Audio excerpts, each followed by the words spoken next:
Bolehkah musafir solat qasar 2 rakaat berimamkan dengan orang solat tamam 4 rakaat? Saya pernah tengok kejadian ini di satu masjid. Dia mula ikut imam masuk rakaat ketiga dan dia selesai solat bersama dengan imam. Pendapat yang muktamad tidak sah kalau imam lebih panjang rakaat daripada makmum. Faham lagi?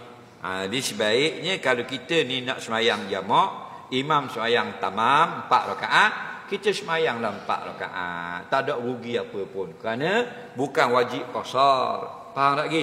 Kita jamak tu dah dapat banyak kemudahan dah. Dan imam semayang yang pertama zuhur kita ikut, buatlah 4. Nah, lagi pun bukan kita sujud bagi imam, sujud bagi Allah. Jadi banyak kali sujud, banyak lagi pahala.